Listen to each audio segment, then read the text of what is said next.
Sa bayan ng Norzagaray, Bulacan, may isang ilog na tahimik, ngunit puno ng kwento.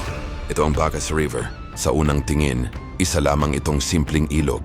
Malinaw na tubig na patuloy na dumadaloy, mga batong nakakalat sa pampang at mga punong nagbibigay lilim sa paligid.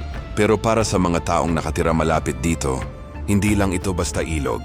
Sa tuwing dumarating ang tag-init, dito nagtitipon ang mga bata para maligo at maglaro sa malamig na tubig.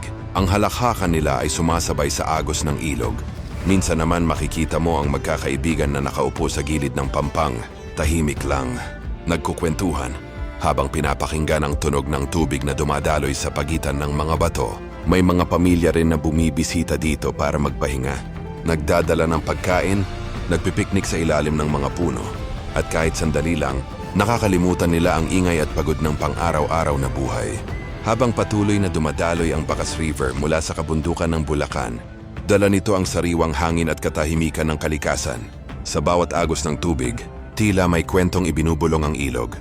Kwento ng kalikasan na patuloy na nagbibigay buhay. Kwento ng komunidad na lumaki kasama ang ilog. At kwento ng mga simpleng alaala na hindi madaling makalimutan.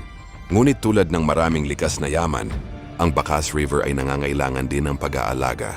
Dahil ang mga ilog tulad nito ay hindi lamang bahagi ng kalikasan, kundi bahagi rin ng ating kasaysayan at pang-araw-araw na buhay.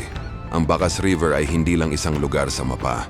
Isa itong paalala na sa mga tahimik na sulok ng mundo, matatagpuan pa rin natin ang tunay na ganda ng kalikasan.